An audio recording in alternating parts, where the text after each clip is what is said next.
Helen had been paralyzed for 10 long years, a full decade confined to her bed, her body still but her mind ever aware.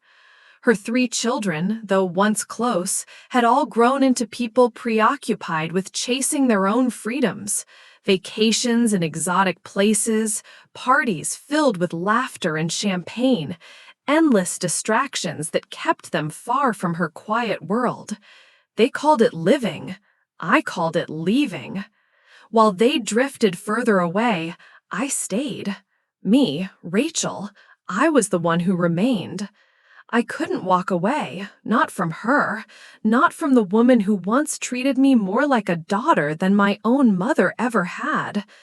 I sat by her bedside day after day, adjusting pillows, rubbing lotion into stiff limbs, spooning soup into her mouth when her hands could no longer hold anything at all. There were days her voice was so faint, I had to lean in until our foreheads nearly touched just to hear her ask for tea or broth. And still, in the end, everything, the estate, the valuable homes, went to her biological children. All I received was the rundown house on Willow Street, tucked on the edge of Brookdale, practically sagging beneath the weight of time and memories. Amanda, her daughter, never missed a chance to remind me where I stood. To her, I wasn't family. I was just the housekeeper who'd hung around too long, someone to ignore, someone beneath notice. Respect was something she spent only on people who could give her something in return. But it was inside that very house, the one no one else wanted, that everything began to shift. The day I started cleaning it out, the spring sun spilled through the dusty windows like honey, coating everything in a strange sort of glow. Helen had only been gone a few days. Her scent still lingered, something soft and familiar, like chamomile and soap. That morning came back to me in fragments, the last one I spent with her. She had looked different, a little more awake. Her cheeks had a trace more color, and her eyes, though sunken, followed me as I moved about the room. I thought maybe it was one of her good days. Her voice, though no louder than a hush, asked if I could make her chicken pot pie. I smiled, nodding. Of course. You want the one with rosemary or thyme? She blinked slowly. Surprise me. In the kitchen, I worked by feel, as I often did, kneading dough with tired hands, chopping vegetables in a quiet rhythm. The familiar smells, butter, onion, thyme, wafted through the house like an old song. I remember glancing back at her between steps. Her eyes had shifted upward, fixed on the ceiling, unmoving. But I didn't think much of it then. She did that sometimes, lost in her own world. When the pie had cooled, I fed her carefully, bite by bite. She chewed slowly, she always had. But that day, she surprised me. She finished the entire plate and asked for warm broth, too. You've got quite the appetite today, I chuckled, brushing a crumb from her lips. There was a pause in her gaze, like she wanted to say something, but didn't. That moment, mundane and quiet, offered me a strange, fleeting comfort. But at 1:52 a.m., something woke me. The room was too still. I reached out, instinctively, and touched her hand. Cold. I leaned in, holding my breath, listening for hers, but there was only silence.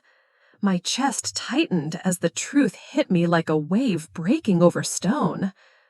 Helen, Mom. The word left my lips before I could stop it. She was gone. Just hours after that last meal, she had slipped away without fanfare, just as gently as she had lived. At 9 o'clock the next morning, Amanda stormed into the house as if she had been there the whole time. Her voice was sharp the moment the door opened. "What did you do? What did you feed my mom?" I stared at her, stunned, barely believing what I was hearing. "You think I did something to her?" My voice rose, hoarse with disbelief.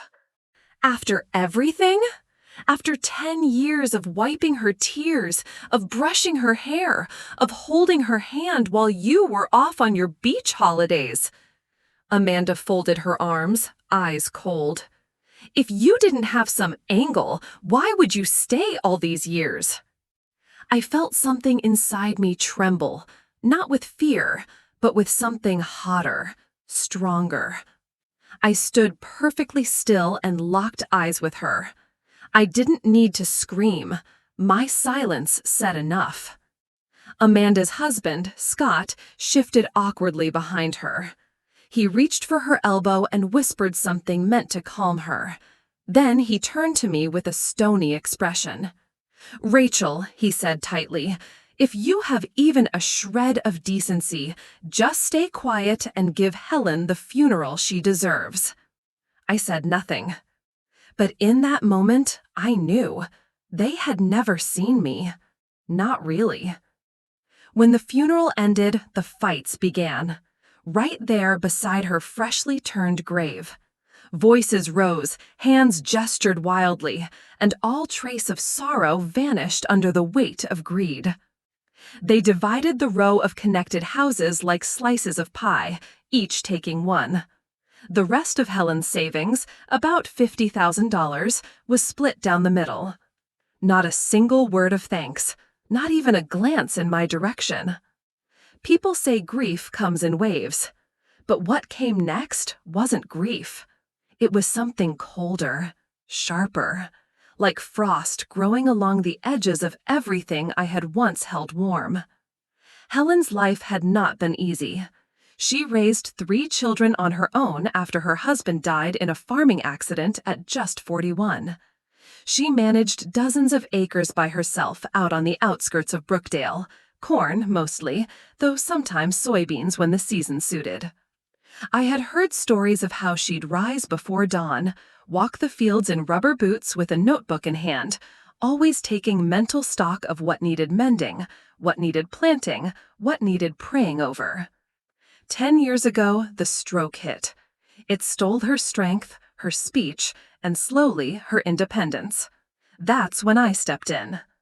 Back then, Eric, my husband, had already disappeared. One day he packed a bag, kissed our son, Logan's forehead, and drove off. He left no note, no plan, just vanished like smoke slipping through a crack in the window. I didn't chase him. I couldn't. I had Helen now, and Logan, and that was all I could afford to think about. Amanda and Sean were still underage then, teenagers caught between resentment and confusion. But as they got older, they let go of the weight. They moved on. I didn't. I stayed. Of course, there were moments I resented it. How could I not? It was their mother, their blood. Yet it was me who bathed her. Me who cleaned her feeding tubes, who learned to speak her needs through her eyes alone. Their absence made my hands ache. But I told myself I wasn't doing it for gratitude. I was doing it because it was right. Still, when the inheritance was carved up like meat on a plate, and I was handed the leftover bones, just this creaking old house, I'd be lying if I said it didn't sting. No one even offered a thank you. Not one. For days, I drifted through the house like a ghost. The walls still Helen's warmth, but the air had shifted. She wasn't here anymore. Not in the way that mattered. I tried to clean. It was the only thing that brought a semblance of order. I scrubbed windows, dusted shelves, gathered forgotten mugs left in odd corners. The place was a patchwork of memories. Family portraits with sun-faded frames, the rickety armchair by the fireplace, the faint scent of lavender from the linen closet. I wanted to clean it once, properly, before deciding what to do next. A part of me thought, maybe, if Eric ever returned, he'd still recognize something of the home he grew up in. One morning, I carried a bucket of water into the hallway. The floor had just been mopped, gleaming, almost proud in its age. But something stopped me. Footprints. Muddy. Fresh. Out of place. I frowned. The wooden boards beneath my feet gave a slight creak. They were old, uneven, warped from time and moisture. One felt loose. Kneeling down, I lifted the plank and froze. Tucked in the hollow beneath was a bundle of cash. Not just one or two crumpled bills, dozens, hundreds. Neatly wrapped stacks of $100 notes layered deep into the space like someone had been hiding treasure in plain sight. I blinked, thinking maybe my eyes were playing tricks, but it was real. My heart pounded in my ears as I gently lifted the stacks into a black trash bag. My hands shook. For every layer I uncovered, there was another. It took me 2 hours to count it all. $300,000 in cash. At the very bottom of the compartment was a small yellow envelope. Inside, folded like a forgotten prayer, was a note in Helen's unmistakable handwriting. Dear Rachel, this money is for you. Stop waiting for Eric. He's not worth it. Live your life, sweetheart. I always thought of you. I always wished the best for you. The paper trembled between my fingers. My breath caught. My throat tightened. And just like that, the string I'd kept pulled tight inside me for a decade finally snapped. I sank to the floor and wept. Not polite, quiet tears, but the kind that tear through you like a storm. Years of exhaustion, betrayal, loneliness, they all poured out in one unstoppable wave. My cries echoed through the walls like they'd been waiting to escape all along. When the sobs finally ran dry, I was left in a silence so complete it almost felt holy. $300,000. 300,000 reasons why Helen had seen me. Not as a servant, not as the backup plan, but as her real family. She had known. While Amanda and Sean fought over houses that barely scraped $30,000 each, Helen had quietly left me 10 times that in unmarked bills, in trust, in love. It made me feel small, and then seen. There had been so many nights I sat awake beside her, resenting the way no one called to check in, the way I had become invisible even to the people I served. I had whispered bitterness into the dark, and now that bitterness dissolved into shame. I wasn't just angry anymore, I was humbled. The first thing I needed to do was get the money out of the house. I couldn't sleep knowing that kind of cash was sitting in a bag under my bed. So that afternoon, when the street had grown quiet and the sun dipped into a soft glow, I packed the money into 2 separate bags, wrapped tight, and planned 2 separate deposit routes. I didn't tell a soul, not even my parents.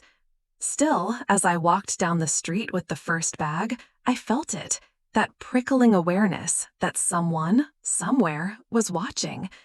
Every time I turned, no one was there, just the rustling of leaves along the sidewalk. Still, I couldn't shake it, not even after I made the deposit and stepped out of the bank into the scent of frying onions from the diner next door. The sun was still casting a golden glow across Brookdale's quiet sidewalks when I left the second bank, my chest finally loosening with each step I took. The money, Helen's final gift, was safe, secured, protected from moth and rot and greedy hands. I took a deep breath, letting the scent of warm bread and city dust mix in the afternoon air. Then I checked my watch. School would be letting out soon. Something warm stirred in my chest. For years, I had balanced motherhood on the thin edge of exhaustion. Caring for Helen had swallowed my time, my strength, even parts of my identity. And through it all, my parents, Jack and Linda, had stepped in without question, quietly picking up Logan after school, feeding him dinner, tucking him into bed. They'd never once asked for anything in return. They just did it. Silently, steadily. I hadn't realized how much I owed them until that moment, standing outside the bank with the sun on my shoulders and my pockets empty, but my future fuller than it had ever been. I pulled out my phone. "Mom," I said as soon as she answered, "don't cook tonight.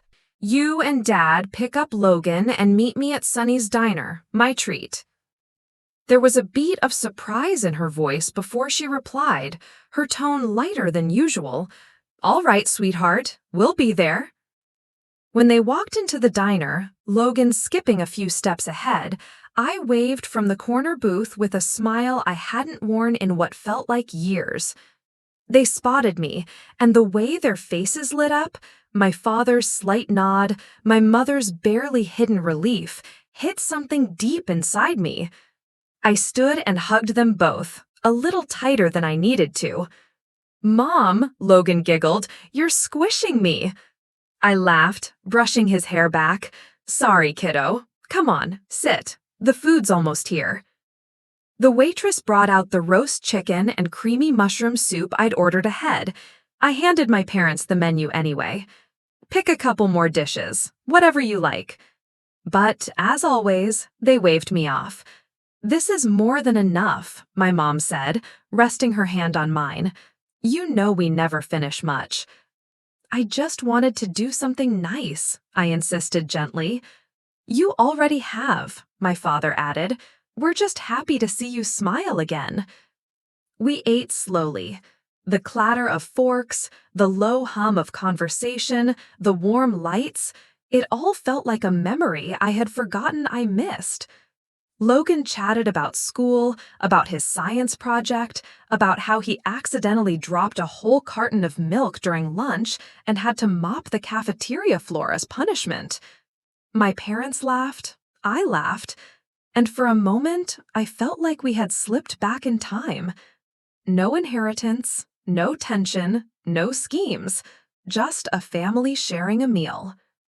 When I excused myself to the restroom, I took a moment to gather myself, but as I turned the hallway corner, I heard a voice, low and sharp, slice through the stillness like a knife. "They're just sitting there like one big happy family," someone hissed. "Makes me sick. You see her with that bag? I swear, if I didn't have a shred of restraint, I'd walk in and snatch it myself." My heart slammed into my ribs. That voice. Lindsey. Sean's wife. I didn't move, just listened. "And all that money," she went on, venom dripping from every word. "Your mother leaves it to her? That outsider? It should have stayed in the family. If Rachel remarries, that cash is gone. Poof, off to some new stranger." "I told you already," Sean muttered, his tone strained. "I'm not doing anything that puts Logan in danger. He's my nephew." "Then grow a spine," Lindsey snapped. "Do something. If you won't, I will. Keep an eye on her. Figure out when she's alone. And don't let the next chance slip." My hands were damp with sweat. My pulse beat in my ears. Without thinking, I slipped my phone from my back pocket and hit record. Then I turned around and walked back to our booth with a smile that didn't quite reach my eyes. "Hey," I said calmly to my parents, "why don't you two head home? I'll call a car. Logan and I need to run a quick errand." My father looked up. "Everything all right?" "Everything's fine," I said, touching his shoulder. I'd rather not explain in public." After making sure they got into the car safely, I led Logan out a side exit. The streets were quiet now, the sky slipping into dusk. I held his hand tighter than usual as we turned down a small alley that led toward the old convenience store near Elmwood Garden. "Mom?" he asked, looking up. "It's kinda dark. Did we go the wrong way?" "No, sweetheart. We're almost there." And that's when I saw it. Sean, at the end of the alley, crouched awkwardly, tying his shoelace in a way that looked far too deliberate. I stopped in my tracks and stepped in front of Logan. From the other end, Lindsey appeared, her arms folded, eyes glittering in the dark like polished glass. "Well," she said with a sly smile, "leaving already?" I didn't flinch. Not when Lindsey took a step closer. Not when Sean's eyes flicked toward Logan. Not even when the weight of their intentions pressed into the cool air around us like a storm ready to snap. "What do you want?" I asked, keeping my voice steady. Lindsey tilted her head, all mock innocence. "You know what we want." I stepped forward just slightly, still shielding Logan with my body. "If it's about the money, just say it." Sean's shoulders tensed. "Rachel?" "It wasn't yours to begin with," I cut in. Lindsey let out a bitter laugh, sharp as broken glass. "You really think you earned it? Feeding a sick woman chicken soup doesn't make you an heir?" "No," I replied quietly, "but loving her when all of you abandoned her, that's what made me family." There was a beat of silence, just the distant hum of passing cars beyond the alley, the soft, rhythmic breathing of my son. I could feel the heat rising in my chest, but I pushed it down. I had to stay clear, focused. "I already called the police," I said, "back at the restaurant before I even left the table." Sean blinked, clearly unsettled. Lindsey's jaw tightened. "You're bluffing," she hissed. "Cops don't show up that fast." I didn't move. "Keep pushing, and you're not just talking about money anymore. You're talking about stalking, about endangering a child, about attempted coercion." Sean shifted, visibly uncomfortable. Lindsey muttered something under her breath, but before she could take another step, a bell chimed from the corner store behind us. Mike stepped out, squinting into the dim alley. His voice rang out, casual but clear. "Everything okay over there?" I raised a hand. "Hey, Mike, can you do me a favor and call the police again? Just to be safe." Lindsey's expression cracked. "Damn it," she snapped, turning on Sean. "I told you we should have done this somewhere else." Sean hesitated. His hand hovered near his phone, his face pinched with panic. "Don't be stupid," I warned. "If you have even an ounce of decency left, walk away now." He stood frozen for a breath too long. Then, finally, he turned and bolted in the opposite direction, Lindsey close behind him. I exhaled only after they disappeared. 10 minutes later, the sirens came. Mike gave his statement. I showed the officers the audio recording from the diner hallway. Every word Lindsey and Sean had spoken. Every threat, every implication. They didn't physically touch us, but their intent had been loud and clear. One of the officers, a woman with kind eyes and a sharp tone, pulled me aside. "We'll file an official report," she said. "I'd strongly advise applying for a temporary restraining order." I nodded. "I just want them gone. Away from me, away from my son." Logan stood beside me, his fingers still wrapped in mine. He hadn't said a word through the entire ordeal, but I could feel the tremor in his small hand. I looked down and knelt so we were eye level. "It's okay now," I whispered. "I'm right here. You're safe." That night, he curled up beside me on the couch, falling asleep with his head against my shoulder. I brushed my fingers through his hair and listened to the sound of his breathing, soft, even, steady. And in that stillness, something settled inside me. This home, this quiet life, it didn't need fixing anymore. I had already rebuilt it. Early the next morning, I cracked the bedroom window to let in the breeze. Voices drifted in from the sidewalk below. Two women talking, unaware their whispers were carried upward into the frame of our little home. "Did you hear what happened last night?" one said. "Sean and Lindsey nearly got arrested. The police were involved in everything." "No kidding," the other replied. "It was bound to happen eventually. Sean's been drowning in gambling debt. And that wife of his? Nothing but trouble since day one." I stayed at the window, out of sight, listening as the conversation floated on. "She's better off now," the first voice added. "Rachel, after everything she did for Helen. 10 years of care. And now she's finally free. I heard Helen left her more than anyone knew." "Good," the other voice said. "About time something good happened for her." I didn't say a word. I just stood there as their voices faded.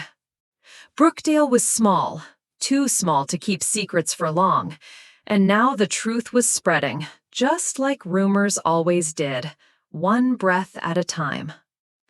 Sean and Lindsey had become the center of town gossip. Some pitied them, most didn't. Creditors began circling. Calls came. Sean's name was blacklisted at the local poker rooms. His face was seen around town with a growing look of desperation. Lindsey tried her own version of damage control.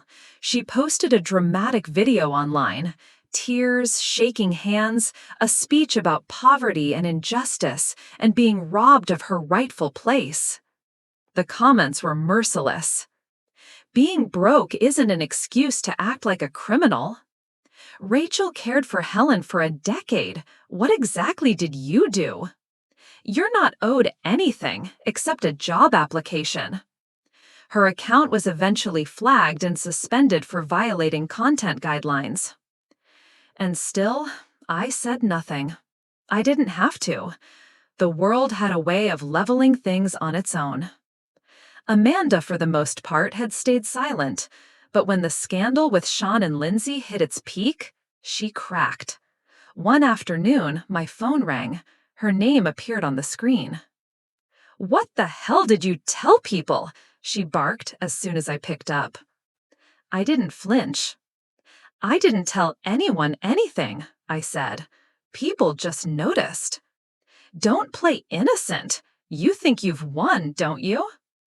My voice was calm, almost detached. "Amanda, I stopped trying to win a long time ago." There was a pause. "You think cutting us off makes you strong?" she scoffed. "No," I said softly, "but it makes me whole." Then I hung up.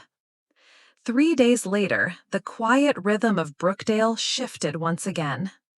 A suitcase rolled along the platform at the town's modest train station, scuffed, heavy, dragging the dust of old regrets.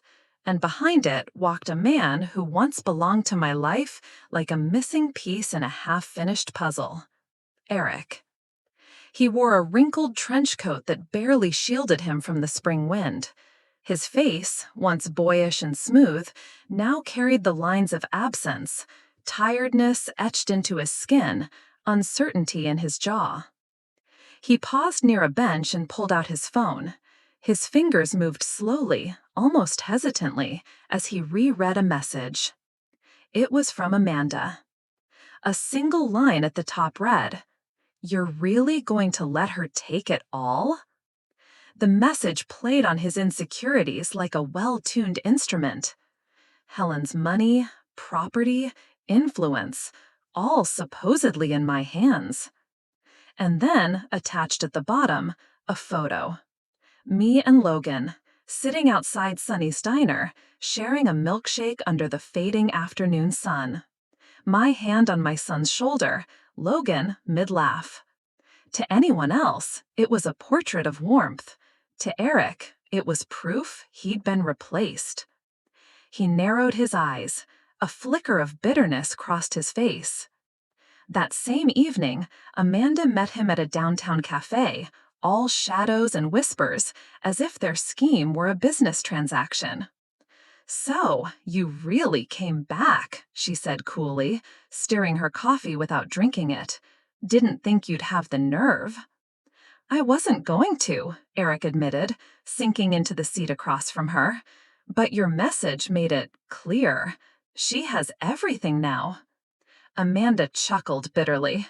"You think she deserves it, after the way she cut us out?" Eric didn't answer. "She's different now," Amanda added. "Harder. She doesn't need anyone." "She still has Logan," Eric muttered, looking away. Amanda raised an eyebrow. You plan to use your son? He's our son, Eric snapped, then caught himself. Look, I don't need to make her suffer. I just want her to see me again. Let me in. Amanda leaned back. Then you need to play it right. Don't push too hard. Don't show your cards. She's smarter now, colder. You go too fast, she'll shut you out. I know, Eric said quietly. That's why I need you. She still talks to you. You're her in. Amanda nodded slowly. Leave the door cracked, and you'll find your way back in. Just make sure you don't slam it shut by being, well, you. The day I saw Eric again, I had just left the grocery store with a loaf of bread and a quart of milk swinging in my bag. The breeze smelled faintly of cut grass and laundry. I turned the corner and stopped dead in my tracks. There he was. The man who had walked out of our lives 10 years ago stood less than 10 feet away, suitcase in hand, wearing that old gray coat I once bought him on clearance during a cold November. Rachel, he said softly, like my name still belonged to him. I stepped back without thinking. Eric? His name felt foreign on my tongue. He smiled, a careful, rehearsed expression. I just wanted to see you. I didn't answer. I simply adjusted the grocery bag on my arm and walked past him. Not hurried, not rude, just done. Out of the corner of my eye, I saw him remain rooted there, watching me disappear. He didn't follow, didn't call after me. But that evening, his presence lingered in the corners of the kitchen as I chopped potatoes, in the clink of knives, in the hum of the refrigerator, in the questions that never got asked. He hadn't changed, not really. Older, yes, but that hollow detachment, that distant hunger behind the eyes, it was the same as it ever was. Logan sat at the table behind me, focused on a jigsaw puzzle. He didn't ask where I'd been or why I was so quiet. He didn't need to. He was too young to remember his father's face, but something in his spirit, in the way he carried himself, told me he understood things without needing them said aloud. 2 days later, Eric showed up at my door. I didn't let him in. He stood on the porch, hands in his coat pockets, looking like someone trying to sell the idea of redemption. I'm not here to cause trouble, he said. I didn't answer. I just want to see Logan. Maybe talk. Maybe fix things. I met his eyes. Fix what? He looked down. These past years haven't been easy for me either. I want to take some responsibility. A hollow laugh escaped before I could stop it. Now you remember you're a father? I know I messed up, he said, his voice soft, but I want to make things right. I kept my voice even. What you think you can give him isn't what he needs, and whatever brought you back, I'll figure it out. He didn't argue, didn't press, just nodded and walked away. But I knew he hadn't gone far. For the next week, I saw glimpses of him, outside the library, near the school, on benches where he pretended to be just another tired stranger in town. And then Logan came home one afternoon, his backpack askew, his face unreadable. "Mom," he said, dropping into a kitchen chair, "some guy stopped me today, said he was my dad." My hands paused over the sink. "What did you say to him?" "I told him I didn't remember him," Logan shrugged. "He said I looked like him, but I don't think I do. His smile was weird." I turned to him, crouching beside his chair. "Sweetheart, if you ever run into him again, you can be polite, but you don't have to talk, not unless you want to." He nodded slowly, but the weight in his eyes told me the questions had already begun. That night, I watched him sleep, one arm flung across the bed, hair mussed, lips parted in dreamless rest. And I realized with chilling clarity, Eric wasn't back for closure. He was back for control. That night, the phone rang. I almost didn't answer. Something in me had grown allergic to unexpected calls, but the screen flashed Amanda in bold letters, and I knew ignoring her would only delay the inevitable. "You've seen Eric, haven't you?" she asked casually, like she was checking the weather. "You knew he was coming back." My voice was colder than I expected. She didn't deny it. "He just wants to see his child," she said, then added after a beat, "He's not a bad person, Rachel." I laughed quietly, not because it was funny, but because of how many times I had heard that excuse. He disappeared for 10 years, Amanda. No letters, no calls. Not a single birthday card for Logan. Now he just happens to show up after Helen's gone and the money's been divided? Silence. "Don't play dumb," I said. "You don't believe in coincidences any more than I do." "Look, maybe he made mistakes," she said, the edge in her voice returning, "but he's still Logan's father." "Not by any definition that matters," I replied, and then I hung up. But the phone call left a bitter taste in my mouth, a confirmation I hadn't wanted but already suspected. Eric's return wasn't spontaneous, it was calculated, and Amanda, whether out of jealousy, greed, or just the desire to pull me down, was part of it. The wind rattled the shutters that night, and for the first time in a long while, I locked every window.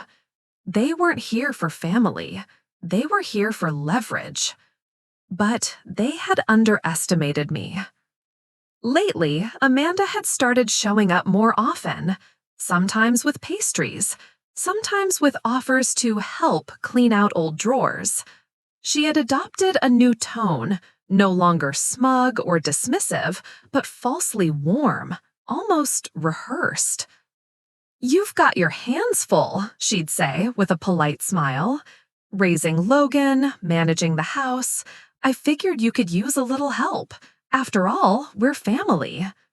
I played along, smiled, nodded, but inside I watched her like a hawk. Her eyes always wandered, scanning bookshelves, photo frames, even the locked drawer in the hallway. She'd touch things absently, as if searching for something. One afternoon, we were sitting in the living room while Logan napped in the next room. Amanda was polishing an old cabinet when she asked, far too casually, "So, what are you planning to do with this place? The market's good right now." "Haven't decided," I replied, keeping my tone flat. She tried again. "I mean, it could be Logan's one day, his grandmother's home. Maybe he'd want to come back when he's older." I didn't take the bait. I just smiled faintly and stood up to water a plant. She wasn't getting anywhere, and I knew it frustrated her. Then she tried a new angle. "Eric keeps saying you've changed." I looked up. "Of course I've changed," I said quietly. Amanda gave a light laugh. "He didn't mean it badly, just that you've become strong, independent. He says you don't need anyone now." "That's true," I said, turning away. She left soon after, but the message was clear. They were testing the waters, trying to figure out when I'd soften, waiting for a crack in the walls I had built. What they didn't know was I'd already been preparing, quietly, carefully. That night, after Logan had gone to bed, I pulled out a thick folder from the locked drawer in my bedroom. Inside were Helen's inheritance documents, bank records, legal paperwork for the trust fund I had established in Logan's name. Every penny of that $300,000 was now in a protected trust, with a clause that explicitly barred Eric, his father, from touching it. No guardian control, no backdoor access, no loopholes. Logan was the sole beneficiary, and I was the sole trustee. The next day, I met with my attorney. We finalized additional documents, asset protection, a contingency plan, and a legally binding guardian exclusion clause with Eric's name spelled out in capital letters. I didn't wait for Eric to strike. I moved first. He wanted access to Logan? He'd have to climb a wall made of iron and law. Weeks passed, but the unease in my chest didn't ease. I knew Eric was biding his time. His sudden politeness, his small gestures, offering to walk Logan home, showing up with coffee on community days, laughing too easily in public, it was all calculated. He wanted people to see a father returning, a changed man. And I let him. I smiled when he waved, let him greet Logan at events, even accepted the occasional "how are you?"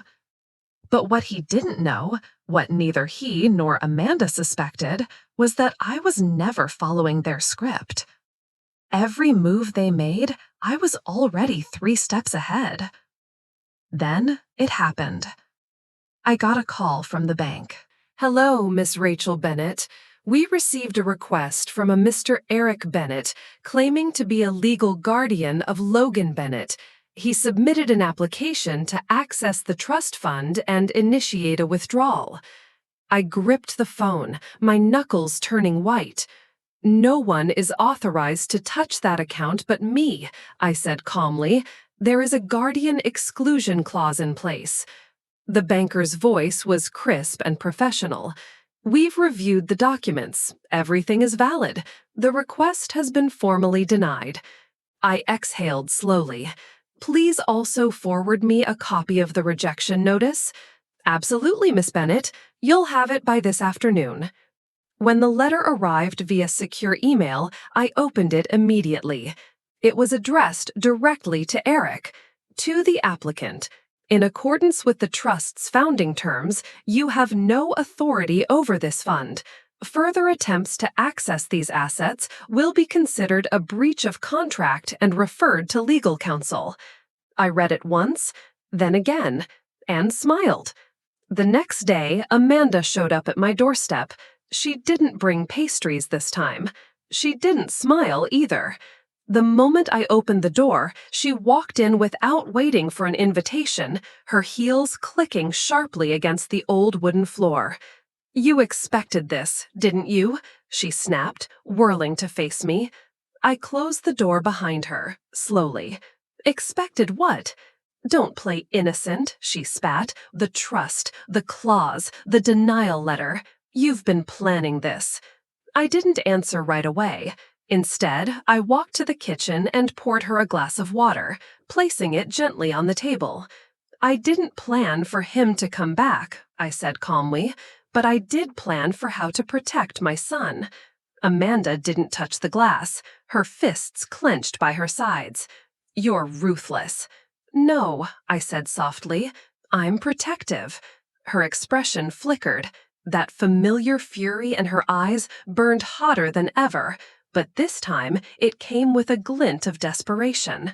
You think you've won? I'm not playing a game, I replied, sitting across from her. But you were. You both were. You gambled that I was still the same woman from 10 years ago, the one who waited for Eric to come home, the one who still hoped you might treat me like family. Amanda stood suddenly, her chair screeching back against the floor. He's not going to give up, you know. You may have cut him off financially, but that won't stop him. He always finds a way. I looked up at her and smiled, not cruelly, not smugly, just with certainty. Then let him try. She didn't slam the door when she left this time. She just walked out, shoulders tight, jaw clenched, disappearing down Willow Street like the ghost of an old chapter refusing to fade gracefully. A few days later, I saw Eric outside the grocery store. He looked like he hadn't slept. Dark circles hung beneath his eyes, and his once carefully combed hair had started to lose its shape. He was leaning against the brick wall, pretending to scroll through his phone, but when I walked past, he looked up. His eyes met mine, searching for something. Maybe pity, maybe guilt, maybe a way back in. I stopped. "You won, Rachel," he said, voice low, cracked at the edges. I shook my head. "No, you lost, and not because of the money." He didn't reply. "You lost because you left. 10 years ago, you walked away from this family, from your child, from every hard thing that came with being a man. And now you want a shortcut back in." He stared at the sidewalk. "You once had everything," I continued. "A wife who believed in you, a son who waited at the window every evening, a mother who would have given you the world. And you chose silence." Eric swallowed hard. His voice barely rose above a whisper. I thought maybe I could still hold on to something. "You can't hold on to something you threw away." For a moment, he looked like he wanted to argue, like maybe some long-buried justification still sat on his tongue, but it never came out. He just nodded once, then turned and walked away. No goodbye, no closure. Just vanished down the street the same way he had 10 years ago, shoulders hunched, suitcase rolling behind him. He didn't come back. Neither did Amanda. Brookdale returned to its quiet hum, small-town rhythms, familiar voices at the market, rustling leaves drifting across the library steps. And I stayed in that old house on Willow Street, no longer waiting for the other shoe to drop. It had already fallen, and I was still standing. In the weeks that followed, I started saying yes to things I used to avoid. The library needed volunteers for reading hour. I signed up. The neighborhood committee needed help planning the spring fair. I offered to organize the booth list. The community art center asked for parent helpers during their weekend classes. I became one of the regulars. "Everything just runs smoother when you're around," Karen from the committee told me one afternoon, handing me a clipboard with a warm smile. I smiled back. Maybe I'm just used to taking care of people. But the truth was, for the first time in years, I wasn't caring out of obligation. I was doing it out of choice. Logan was changing too. He had grown quieter during the Eric ordeal, unsure how to name the things he felt, but now he seemed lighter again. He started humming while doing homework, coming home excited to tell me what happened at recess. He even brought home a math certificate last Friday, excellence in problem solving. I pinned it on the fridge. Every time I walked by it, I smiled without realizing. In the evenings, he'd sit at the dining table while I worked on a project of my own, something that had been brewing in my heart for months. I was drafting the framework for a small, home-based consulting service. Not business coaching, not finance. Support for women like me. Caregivers, widows, single mothers.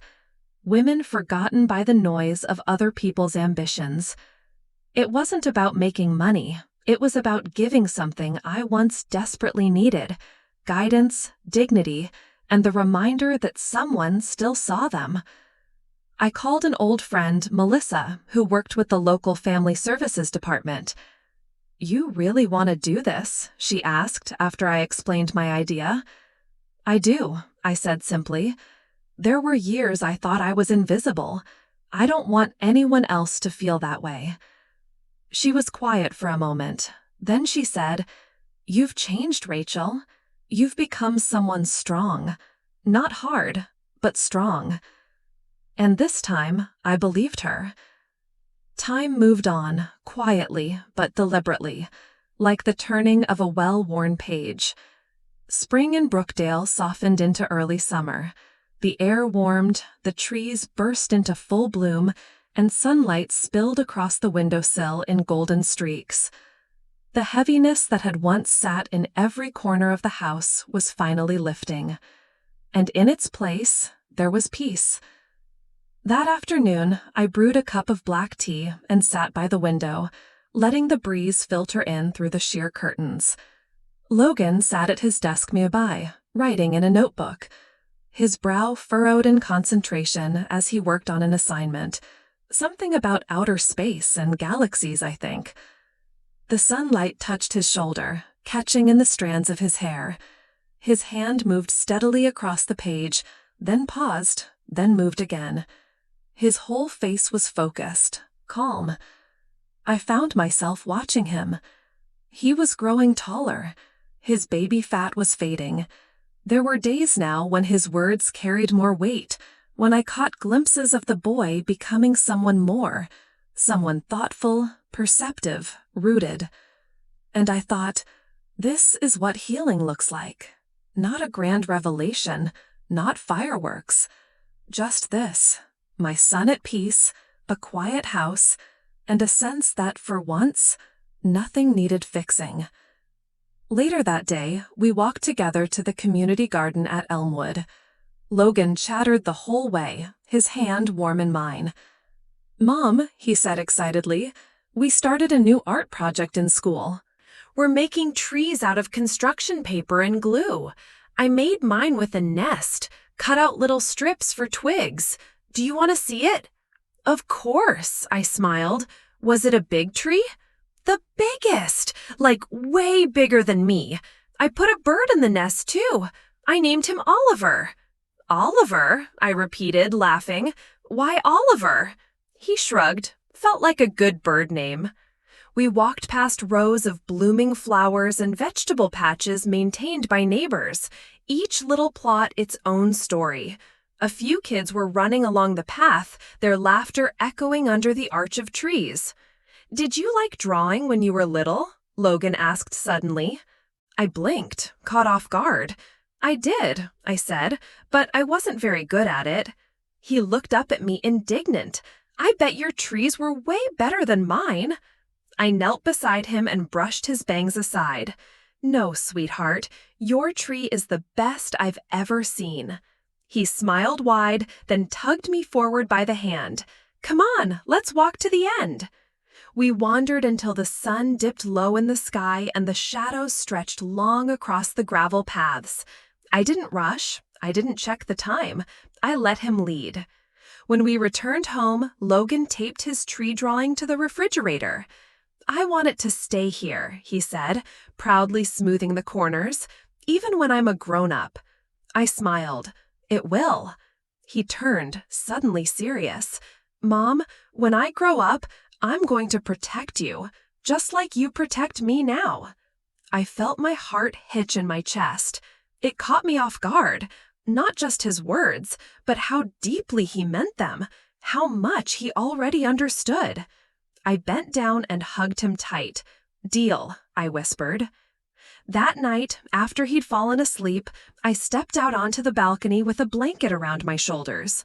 My tea had long gone cold, but I held the cup anyway, more for the comfort than the warmth. The street below was quiet. Porch lights glowed faintly along Willow Street.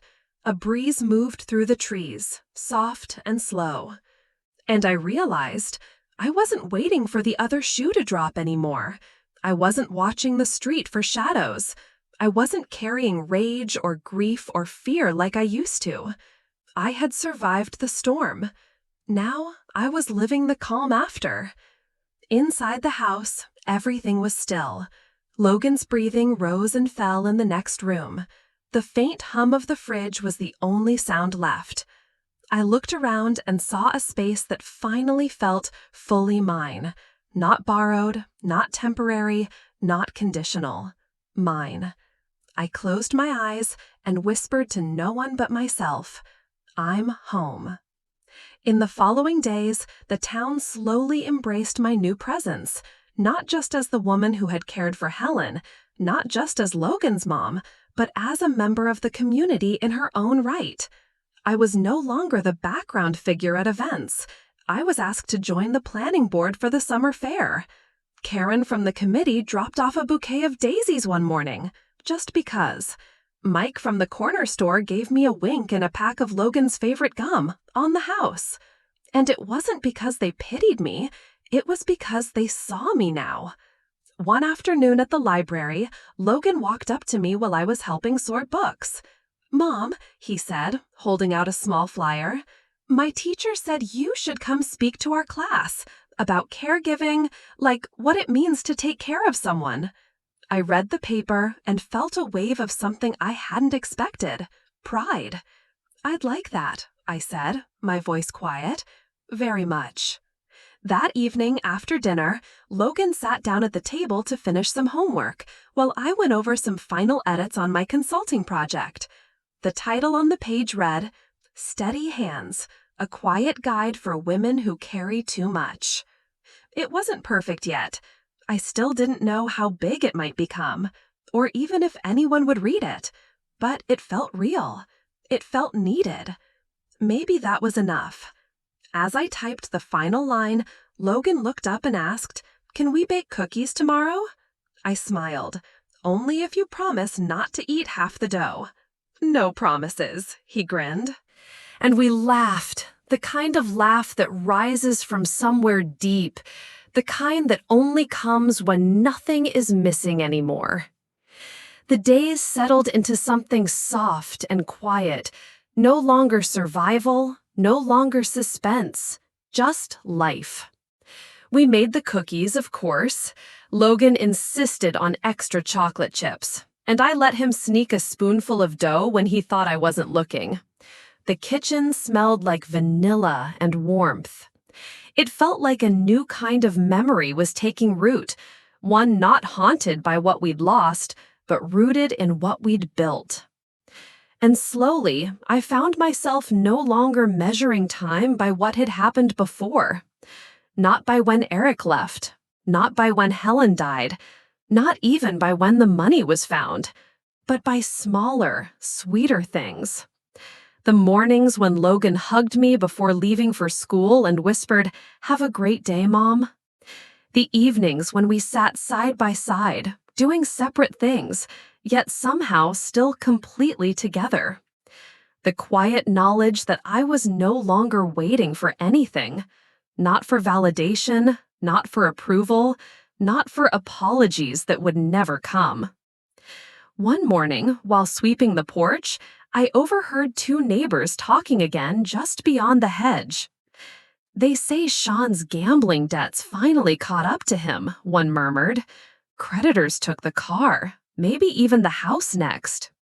Lindsey, she's been trying to sell makeup on live streams, but I heard she got reported for scamming. And Amanda? Moved out of town. No one's seen her in weeks. Some say she's trying to start fresh somewhere else." I didn't react, didn't smile, didn't gloat. Not because I was above it, but because I simply didn't care anymore. I had outgrown the need to watch other people fall to feel that I'd risen. That part of me had healed too. Weeks turned into months. The sun lingered longer in the sky. Logan passed his grade with ease and brought home a plant from school as a "thank you for being the best mom" gift. He named it Marvin. We watered Marvin together every Sunday morning. Sometimes I'd catch Logan staring at the plant like it was a little companion, and I'd wonder how I had raised someone so gentle in a world that hadn't always been kind. That summer, we took a small trip, just the two of us. It wasn't far, just a 2-hour drive, to a quiet lake Helen had once told me about, a place she used to visit with her kids when they were young. We rented a tiny cabin and made grilled cheese sandwiches on the stovetop. We skipped rocks across the lake and stayed up late talking about the stars. On the second night, Logan sat on the small wooden deck outside, legs tucked under him, arms around his knees. "I like this," he said softly. "It feels like nothing bad can find us here." I sat beside him. "That's because we made it that way." He looked over at me. "Is this our new life now?" I nodded. "It's whatever we want it to be." He thought for a long second. "Then I want it to stay like this. Just us and Marvin." I laughed, ruffling his hair. "Deal." Back in Brookdale, life continued its steady rhythm. The consulting project slowly grew. A few women reached out, then a few more. Each one had a story of exhaustion, of sacrifice, of invisible strength. I didn't try to fix them. I just listened. And sometimes that was enough. At the end of summer, Logan had his first piano recital. He'd only been learning for a few months, but his teacher said he had a gift for it. He was nervous that morning, fidgety, quiet, a little pale. "I'm gonna mess up," he mumbled, staring down at his fingers. I crouched beside him and looked him in the eye. "Sweetheart, even if you hit every wrong note, I'll still be the proudest mom in that room. You know why?" He shook his head. "Because you showed up. That's braver than most people ever get." When he stepped onto the small stage at the community center and played his piece, hesitant, uneven, but full of heart, I felt tears sting my eyes. Not because it was perfect, but because it was his. Honest, unpolished, real. Afterward, when he found me in the crowd, I wrapped him in the tightest hug and whispered, "You were wonderful." He grinned, his whole face glowing. One late evening, after he'd gone to bed, I stepped out onto the balcony again. The summer wind was warm now. The air carried the scent of honeysuckle and cut grass. Porch lights flickered gently down Willow Street, and a distant owl hooted somewhere past the hill. The house behind me, this once lonely space that had echoed with absence, now pulsed with life. Logan's soft snores, the hum of the fridge, the quiet tick of the wall clock. I stood there for a while, letting the stillness settle around me. I had spent so many years holding everything together: grief, loyalty, silence, duty. Now I held something different: peace. And not the kind someone else gave me. The kind I'd built myself, brick by brick, breath by breath. I turned back inside, closed the door gently, and whispered to no one in particular, "This is enough." And it was. It truly was. This story reminds us that true strength isn't loud. It's quiet, patient, and often overlooked. Rachel gave everything to a family that barely acknowledged her, yet in the end, it was her compassion, loyalty, and unshakable spirit that brought her justice, healing, and freedom. She didn't fight back with anger. She fought with preparation, love, and unwavering boundaries. Through grief, betrayal, and the unexpected return of a man who once vanished from her life, Rachel rose. Not as a victim, but as the foundation of a new legacy for herself and her son. Her journey is a powerful reminder that no one gets to define your worth but you, and that sometimes the greatest victory is quiet peace. If this story touched your heart or gave you strength, please consider liking this video, subscribing to the channel, and sharing it with someone who needs hope today. Your support helps me continue bringing powerful stories like this to life. And I'd love to hear from you. Drop a comment below letting me know which country or region you're watching from. Let's build a global community that believes in resilience, healing, and stories that matter.